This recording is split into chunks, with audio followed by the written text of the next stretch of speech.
Saudara, pemerintah sudah meminta masyarakat untuk mengurangi mobilitas saat libur Natal dan Tahun Baru. Namun faktanya diperkirakan akan ada 11 juta orang yang tetap melakukan perjalanan saat libur akhir tahun ini.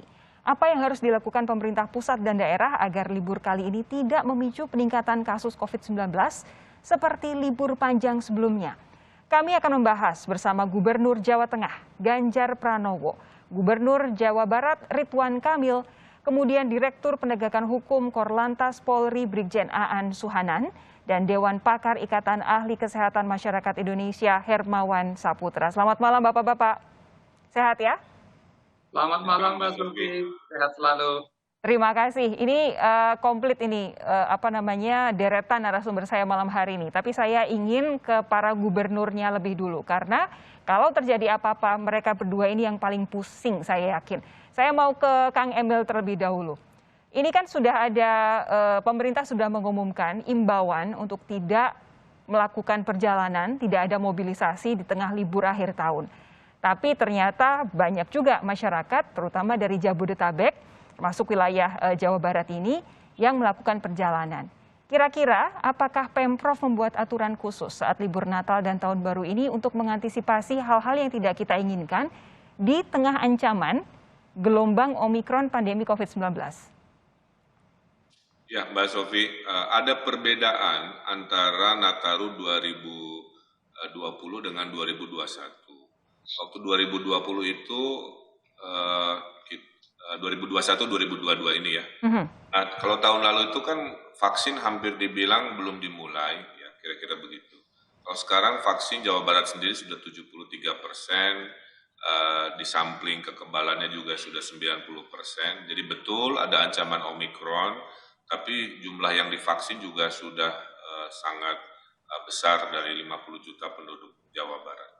Nah, kalau kita bicara Jawa Barat itu terbagi beberapa tipe, Mbak. Ada yang dari Jabodetabek mudik ke kota kampung di Jawa Barat, ada yang melewati Jawa Barat menuju Mas Ganjar atau Mbak Kofifa. Jadi kita ini perlintasan iya, tujuan iya, kira-kira begitu. Ada juga yang bergeraknya itu antar kota kabupaten. Ya. Jadi Jabodetabek ke Bandung, orang Bandungnya ada yang pulang ke Garut, ke Tasik, kemana-mana. Nah, tipe-tipe ini kita treatment beda-beda ya. Khusus untuk yang lintasan ke arah Jateng Jatim, dengan kepolisian kita sudah siapkan penguatan pengetatan di jalur tol, khususnya di utara. Kalau di yang mudik Jabodetabeknya ke arah Bandung, tidak ke arah Jawa Tengah, itu biasanya lewat Puncak, lewat Cipularang juga pos-pos sudah kita siapkan. Oke. Nah, perbedaannya hanya kita memperbanyak pos dan memperkuat sampling-sampling, Mbak. Karena kita memahami selama ini ada yang pakai peduli lindungi ya, tempat-tempat wisata, itu ternyata basa-basi aja. Jadi kita lagi rajin razia nih di Jawa Barat untuk memastikan jangan sampai kecolongan. Boleh wisata buka kapasitas 50-75% dan setiap yang datang tentulah harus diperiksa peduli lindungi bahwa dia sudah divaksin 2 kali. Nah, penguatannya hanya di situ saja. Plus pelarangan di alun-alun, perayaan, dan lain-lain, itu juga kita tegakkan. Dan secara umum saya sampaikan, situasi sangat kondusif. Ya. Malam ini saya akan keliling setelah wawancara ini ke gereja-gereja tentunya. Saya kira tahun ini akan sangat-sangat baik, lebih baik, walaupun kewaspadaan Omikron tetap kita harus perhatikan. Oke, saya beralih ke Pak Ganjar. Kalau di Jawa Tengah bagaimana Pak Ganjar? Yang pulang sekarang kita akan data. Jadi Pak Kapolda udah nyiapin stiker, rumahnya ditempelin, oh ini ada tamu begitu. Oke. Ya, kalau terjadi apa-apa. Jadi seperti waktu Lebaran kemarin ya? Iya, mirip-mirip lah gitu. Tadi saya barusan keliling ngelihat mulai dari Banyumas, saya putar ke Tegal, berangkat ke timur sampai Pemalang, Batang kita cek. Tadi checkpoint dari kepolisian, dinas kesehatan sama perhubungan melakukan random test. Dan hampir semua yang dites alhamdulillah negatif. Tapi kita hati-hati terus sih, karena whole genome sequence kita selalu kita dampingkan terus agar kita bisa mengetahui hasilnya. Saya sih memang menduga pasti Omikron akan masuk, nggak mungkin nggak ya, nggak mungkin nggak, kayaknya pasti akan masuk ini, karena sudah ada kemarin yang masuk ke Jakarta. Nah, kita siapkan mulai dari sekarang. Tadi saya di pintu tol, Mbak, setiap keluar masuk saya deketin satu, mau kemana gitu, dari mana? Ternyata mereka, Jakarta Pak, ada vaksin, udah di swab tadi, sudah begitu. Pakai prokes ya, berangkat, begitu aja. Jadi kalau kita lihat sampai dengan siang atau sore tadi belum ada peningkatan arus lalu lintas, ya masih flat saja lagi. Oke. Nah, kalau ngomongin soal arus lalu lintas, pasti harus saya tanyakan kepada Pak Aan. Pak Aan, Anda pasti memantau secara real time. Sebetulnya hari ini kan katanya puncak arus mudik untuk libur Natal dan Tahun Baru. Kondisinya apakah memang betul-betul ramai, Pak, di sekitar tol-tol yang ada di Jakarta? Baik, Mbak Sophie. Jadi tadi saya bergerak dari Jakarta sekitar jam 10. Ya. Sekarang saya di Pejagan. Selama perjalanan, alhamdulillah lancar, masih cair artinya. Kemudian arus lalu lintas juga tidak ada hambatan. Kemarin data kita tanggal 23 memang ada peningkatan ya yang melalui jalan tol sekitar 10-12%. Itu pun setelah dini hari landai kembali.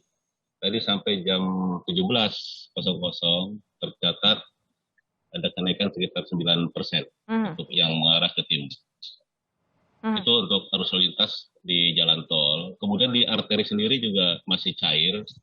Artinya kalau kami lihat secara umum, arus lalu lintas yang mengarah ke timur maupun ke barat, ini masih normal lah. Belum ada peningkatan yang signifikan. Pak Aan, kalau normal hari ini, itu tandanya apa? Apakah sebetulnya masyarakat sudah bepergian sejak kemarin, atau memang ini terjadi pengurangan mobilitas, atau jangan-jangan baru besok akan mulai ramai begitu? Karena kita harus ingat bahwa beberapa saat yang lalu pemerintah sempat hendak menerapkan PPKM level 3 di manapun di seluruh Indonesia, dan itu dimulai tanggal 24. Banyak yang curiga orang-orang menghindari bepergian di tanggal 24 supaya bisa sampai ke tujuan terlebih dahulu sebelum ada pembatasan lebih lanjut. Ya kita lihat ya, kalau dari real kemarin hari ini memang tidak ada peningkatan. Ini semoga ini betul-betul ada kesadaran dari masyarakat ya, karena pandemi belum selesai, kemudian ada varian baru. Ini mudah-mudahan ada kesadaran dari masyarakat untuk tidak atau mengurungkan niatnya untuk bepergian keluar kota. Ini yang lebih tahu mungkin Pak Emil, Pak Ganjar, hunian hotel di Semarang bagaimana nih? Ada peningkatan nggak orang-orang Jakarta ke sana? Itu baru mau saya tanyakan. Kang Emil, Pak Ganjar dulu deh yang biasanya jadi tujuan mudik ini. Saat ini sudah ada peningkatan pendatang atau belum sih? Udah. Tadi persentasenya mirip tuh. Seperti Pak An sampaikan tadi mirip. Jadi antara 6-9% ya. Tadi sore saya masih sekitar 6%. Ukurannya gampang nggak? Tapi sebenarnya ini fluktuasi setiap weekend. Ada atau tidak ada event besar ini weekend. Jadi sudah kurang lebih 2 bulan ini saya kebetulan keliling ke Joglo Semar. Jadi ada Jogja, Solo, Semarang begitu ya. Itu hotel penuh semuanya.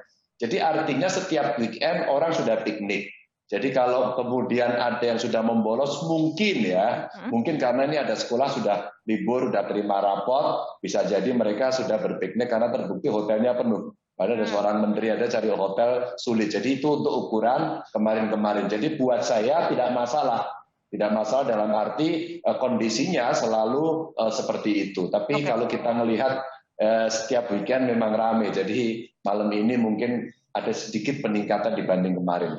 Di Jawa Barat bagaimana Kang Emil? Sama dengan Jawa Tengah, sudah 1 bulan ini jangan datang ke Bandung kalau nggak booking hotel. Seorang gubernur Jawa Barat aja minggu lalu mau merayakan anniversary pernikahan di hotel, ditolak di 2 hotel karena penuh, Mas Ganjar. Jadi saya bilang ya antara sedih tapi senang juga menandakan ekonomi baik. Terus kami cek Mbak, di rumah sakit nggak ada peningkatan. Jadi karena prokes sangat ketat masuk hotel dan lain sebagainya. Oke, jadi ya, rumah sakit belum ada peningkatan ya? Ada, kita cuman sekarang 1% ini terendah dalam sejarah ya. Oke.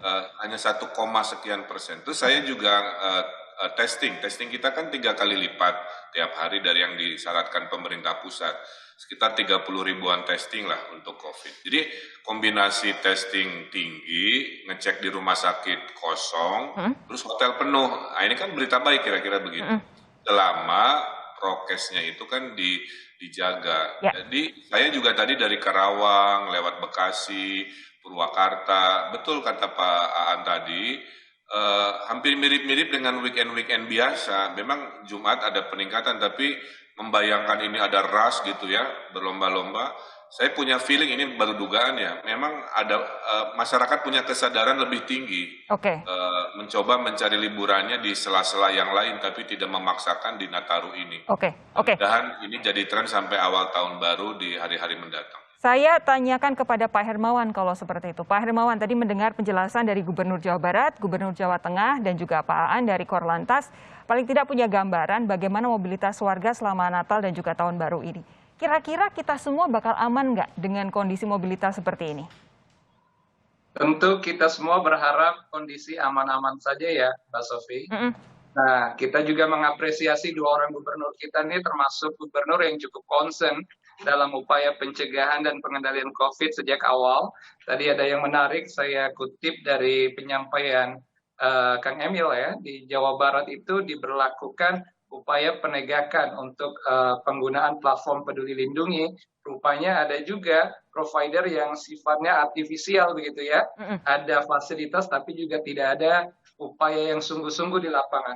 Bagus kalau Pak Gubernur betul-betul melakukan upaya penegakan itu. Nah, di Jawa Tengah juga demikian tadi, bahwa Mas Ganjar melakukan random testing untuk di area-area titik-titik yang strategis, dan itu juga bagian dari upaya yang kita apresiasi. Tinggal bagaimana arus utama para warga kita yang berwisata, mungkin juga pulang kampung dan memanfaatkan libur ini agar tetap taat protokol kesehatan. Tetapi Mbak Sofi, memang kita perlu ingatkan, dalam seminggu terakhir ini terjadi kenaikan kasus replikasi harian untuk COVID ini yang cukup konsisten.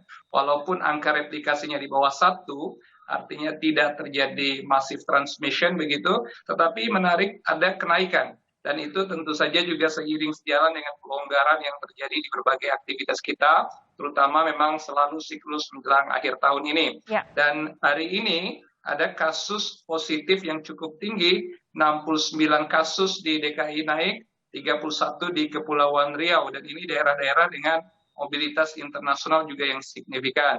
Dan oleh karena itu dengan ditemukannya juga kasus Omikron, 8 orang ya yang sudah terkonfirmasi sejauh ini, dan itu juga membuat kita harus lebih waspada.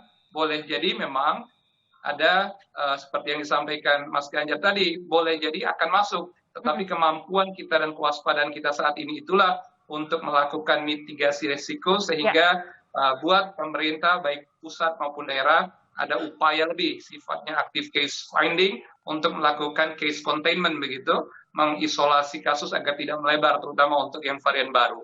Dan siklus Nataru ini kan pasti berdampak. Bagaimanapun kenaikan kasus bisa terjadi, tetapi controllable or not. Nah, mampu kita kontrol atau tidak? Harapan kita bisa mengontrolnya. Itu sebab semua aparatur dan juga masyarakat harus tetap sadar dan waspada, walaupun aktivitas ini melenakan kita, tetapi jangan sampai kita lupa bahwa ada protokol kesehatan yang wajib, terutama yang 3M itu, Mbak Sofi. Betul, bahwa pergerakan roda perekonomian itu semakin terlihat, itu adalah kabar yang bagus untuk seluruh masyarakat Indonesia. Tapi di sisi lain, harus kita ingat bahwa pergerakan ini hanya bisa sustain kalau kasus COVID-19-nya terkontrol. Nah, bagaimana kita semua bisa mengontrol ini di tengah liburan, di mana orang-orang biasanya semakin abai terhadap protokol kesehatan, akan dijawab oleh para narasumber saya sesaat lagi. Tetap bersama kami di Sapa Indonesia Malam. Saya masih bersama Gubernur Jawa Tengah Ganjar Pranowo, Gubernur Jawa Barat Ridwan Kamil, Direktur Penegakan Hukum Korlantas Polri Brigjen Aan Suhanan, dan juga Dewan Pakar Ikatan Ahli Kesehatan Masyarakat Indonesia Hermawan Saputra. Pak Hermawan, saya hendak bertanya, ini kan begini, pemerintah sempat ingin menerapkan PPKM level 3 di seluruh Indonesia, tapi akhirnya dibatalkan. Salah satunya adalah melihat bahwa angka kasus kita itu cenderung rendah.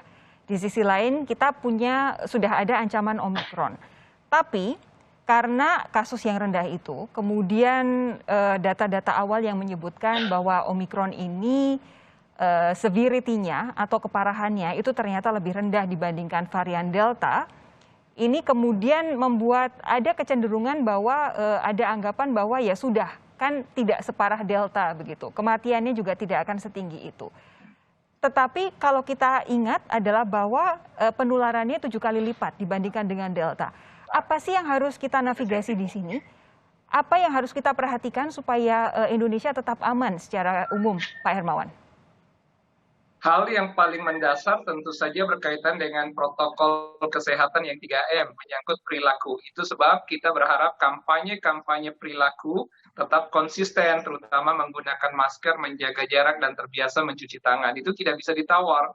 Tetapi kan kampanye-kampanye kita menyisakan 2 saja, yaitu kampanye untuk menggunakan masker dan juga melakukan vaksinasi yang dikenal dengan 2 sejoli. Nah, tentu saja ini harus kita kembalikan arus besar ini kepada kampanye itu berkaitan dengan perilaku, karena sifatnya basic sekali dan dasar. Oleh sebab itu juga berkonsekuensi terhadap kebijakan baik pemerintah pusat melalui instruksi Menteri Dalam Negeri maupun kebijakan-kebijakan pemerintah daerah, terutama aktivitas di ruang-ruang publik, transportasi, laut, udara, dan juga darat itu harus tetap menjaga physical distancing. Tidak bisa full capacity atau mengabaikan adanya jaga jarak ini. Itu juga bagian yang basic.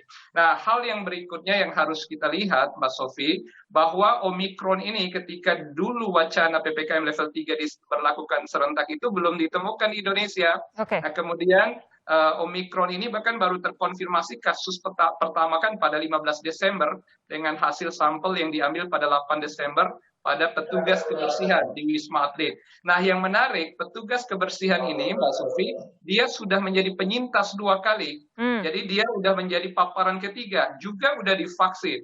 Maknanya apa? Walaupun orang juga divaksin berkali-kali, Omikron itu tetap bisa menginfeksi. Jadi tidak memiliki level proteksi 100%. Dan oleh karena dia tidak memberikan proteksi 100%, kemungkinan terjadi decreasing of level protection.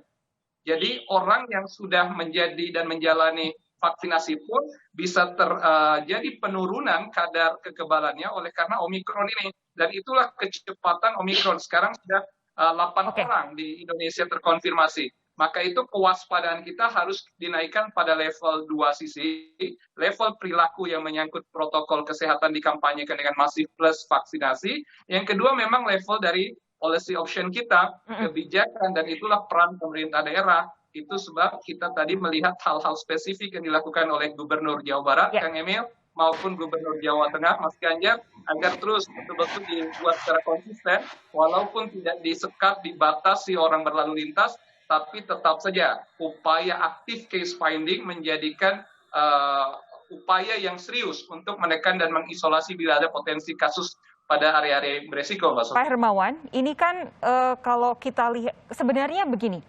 seberapa waspadakah kita seharusnya terhadap Omikron ini? Apa yang akan terjadi, hal-hal kemungkinan buruk apa yang akan terjadi kalau andaikan penularan di level masyarakat itu tidak terkendali? Yang paling dikhawatirkan itu banyaknya kejadian secara signifikan pada satu rentang waktu tertentu. Jadi sporadis sifatnya. Misalnya dalam tenggat 3 minggu atau 1 bulan, terjadi kenaikan yang puluhan ribu bahkan ratusan ribu kasus yang pada akhirnya berpengaruh dan berdampak juga terhadap health system capacity kita, rumah sakit, wisma-wisma, ruang-ruang isolasi terpadu dan mandiri kita akan berdampak. Dan kalau terjadi bottleneck, orang yang tadinya bisa diselamatkan, orang yang tadinya bisa mampu untuk tetap sehat walaupun terpapar COVID, tetap bisa memiliki resiko yang buruk, keparahan, bahkan kematian. Kita tidak tentu menginginkannya, tetapi kenyataan bahwa kita memiliki laju vaksinasi yang relatif masih stagnan di angka 57-58% untuk vaksin dosis kedua, ini masih terjadi dan fakta kita juga lansia masih cukup rendah vaksinasi kita. Jadi kalau terjadi kasus yang sporadis karena kecepatan Omikron itu, disitulah catatan yang kita khawatirkan. Oleh karenanya kita harus mengontrol dan melandaikan ini. Kalaupun dia terjadi dan masuk penularan Omikron ini, grafiknya atau juga trennya itu tidak signifikan dalam satu waktu, tidak sporadis, melainkan landai di bawah kurvanya itu mendatar, sehingga kita tetap mampu menyediakan fasilitas dan bisa menyelamatkan nyawa. Selama ini kita kenal dengan sebutan flatten the curve, begitu ya, jadi jangan sampai kurvanya naik, sehingga fasilitas kesehatan kewalahan. Memang sejauh ini saya mengutip dari Pak Hermawan tadi, sejauh ini memang Omikron tidak ditemukan data-datanya adalah lebih mild dibandingkan varian Delta, tapi apabila penularan tidak terkendali, fasilitas kesehatan ini nanti bisa jadi bottlenecking dan disitulah potensi risikonya. Yang saya ingin kemudian tanyakan kepada para gubernur adalah bagaimana memastikan supaya masyarakat bisa berlibur, ekonomi bisa berjalan, tapi di sisi lain ada pengendalian penularan ini. Kang Emil tadi sudah menjelaskan secara spesifik, tapi secara umum di Jawa Barat apa yang dilakukan oleh Kang Emil ketika liburan ini dan nanti setelah musim liburan, Kang Emil? Ya, Mbak Sofi, banyak warga nanya, Pak, Omikron, gimana? Saya bilang apapun namanya, mau Alpha, Delta, Omikron, Lia, Nita, Yuli, atau apa namanya lah ya, itu solusinya sama. Warganya harus patuh 5M, negara harus gesit dalam 3T, kira-kira begitu. Cuman level intensitas kampanye memang harus lebih tinggi pada saat momen-momen libur panjang seperti ini. Tahun lalu juga, Mbak, kehebohannya itu bukan di sekarang, kehebohannya itu di 2 minggu atau 1 bulan setelah Natarunya. Ya, betul. Jadi nanti kita harus kembali lagi melihat di akhir Januari, kira-kira gitu ya Pak Hermawan, apakah yang kita upayakan semaksimal mungkin ini datanya sama atau ada lonjakan lah kira-kira begitu. Ya. Katakanlah ada lonjakan yang menurut saya mungkin ada, tapi tidak akan seheboh tahun lalu saat vaksin belum dimulai kan, kira-kira begitu. Nah kami tentulah harus menyiapkan rumah sakit. Dulu kita nggak hafal ilmu oksigen yang Mbak Sofi. Setelah bulan Juli ini kami lebih paham, lebih siap beli oksigen, generator dan sebagainya sudah lebih banyak. Jadi kami belajar dari Delta yang luar biasa itu. Untuk apapun namanya, insya Allah 2022 ini sudah lebih siap. Bahkan izin Pak Hermawan, ada yang bilang begini ke saya, epidemiolog, Pak katanya, kita ini sedikit beruntung, Tuhan ngasih deltanya heboh banget gitu, kira-kira gitu ya. Sehingga pas dikasih Omikron, ya mayoritas sudah memiliki pengalaman, mayoritas sudah memiliki kesadaran dan juga kekebalan. Sehingga betul tidak ada COVID yang tidak tembus ya, tapi mayoritasnya kan kalau kita baca per hari ini rumah sakit dan sebagainya masih rendah. Nah, mudah-mudahan lah kira-kira begitu. Kewaspadaan kita ini dan persiapan jika nanti sebulan dari sekarang ada peningkatan, pengalaman tahun lalu sangat berharga membuat kami di daerah insya Allah 2 kali lipat lebih siap dan lebih mantap dalam menghadapi. Kalau Pak Ganjar, gimana Pak Ganjar? Ya, tiap hari Satpol PP kami keliling. Kalau kemarin lebih pada penindakan, sekarang kita kasih titipan pesan baru. Kamu menindak sekaligus mengedukasi. Karena memang terjadi seperti ya suasana agak kendor gitu ya. Sekarang kita ingetin lagi, seperti Pak Hermawan tadi sampaikan, nggak boleh kita berhenti untuk mengedukasi karena rata-rata udah kepedean gitu ya. Kepedean, udah selesai Pak, ini nggak ada lagi COVID-an, ini nggak apa-apa begitu kan. Sementara yang terkena Omikron kan rata-rata tanpa gejala. Tapi dengan peningkatan yang cepat ya kita mesti waspada. Jadi Satpol PP kita operasi terus hampir tiap hari, tapi edukasi nggak berhenti. Jadi biasanya dulu waktu tahun kemarin saya tiap hari sepedaan masuk pasar, kemarin itu saya hentikan. Nah dua hari kemarin saya coba lagi masuk ke pasar, ternyata dia rindu sama saya kayaknya. Maka pada saat saya masuk, maskernya dipakai gitu. Pak Ganjar, rupa-rupanya suara saya itu masih yang biasanya dulu cerewet di pasar gitu.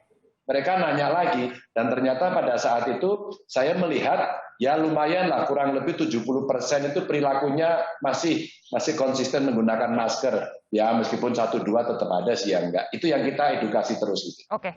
Oke, Pak Aan, begini, kalau kita ingat-ingat waktu liburan Lebaran kemarin, waktu itu sebelum puncak Delta, lalu pada akhir tahun lalu, itu kan pendekatan yang dilakukan Polri atas kebijakan yang sudah ditentukan oleh pemerintah pusat, itu kan pasti akan berbeda dengan saat ini. Kira-kira apa perbedaannya? Tetapi di sisi lain bagaimana supaya memastikan bahwa peraturan yang lebih longgar saat ini tetap diikuti dengan kedisiplinan masyarakat untuk menjalankan protokol kesehatan, Pak Aan? Ya, jadi memang sangat berbeda untuk cara bertindak tahun lalu ya pada saat Nataru tahun lalu. Ini kita mengikuti kebijakan. Tahun ini kita tidak ada tidak. Pak Aan? Ya, halo. Oke, Pak Aan, tampaknya ada gangguan komunikasi. Oke, coba Pak Aan, monggo silakan. Bisa? Dengar? Ya, sekarang bisa, sekarang bisa. Oke, jadi tentu ada perbedaan sesuai dengan kebijakan pemerintah. Untuk ini kan arahan Bapak Presiden, tidak ada penyekatan, tidak ada putar balik. Ini dengan harapan perekonomian tetap berjalan yang sudah baik ini, tapi tetap kita harus waspada karena COVID ini belum selesai. Kita CB kita saat ini memperketat protokol kesehatan sama sekali dengan Kang Emil, Ganjar. Jadi kita menggiatkan kembali sosialisasi kepada masyarakat. 3T ya, memakai masker terutama cuci tangan. Ini H-7 kemarin kita mengadakan operasi kegiatan rutin yang ditingkatkan. Ini mensosialisasikan kepada masyarakat untuk kembali berperilaku untuk memperketat protokol kesehatan tersebut. Oke. Baik, halo. Pak. Ya, Pak Aan, tadi terus terang saya tidak bisa terlalu mendengar suara Pak Aan, tapi saya bisa menyimpulkan bahwa memang pendekatan terhadap warga itu berbeda karena Pak Presiden juga sudah mewanti-wanti bahwa protokol kesehatan tetap harus dijalankan di tengah upaya kita untuk terus menggerakkan roda perekonomian. Tapi izinkan saya untuk merangkum semuanya bahwa sekali lagi saya tadi mengutip apa yang disampaikan oleh Kang Emil, ekonomi hanya bisa berjalan kalau kita semua bisa mengendalikan penularan COVID-19. Kang Emil, terima kasih. Pak Ganjar, terima kasih. Pak Aan dan juga Pak Hermawan, terima kasih sudah bergabung di Sapa Indonesia malam hari ini. Sehat terus, Bapak-Bapak. Kita ngobrol lagi lain waktu ya. Sehat selalu.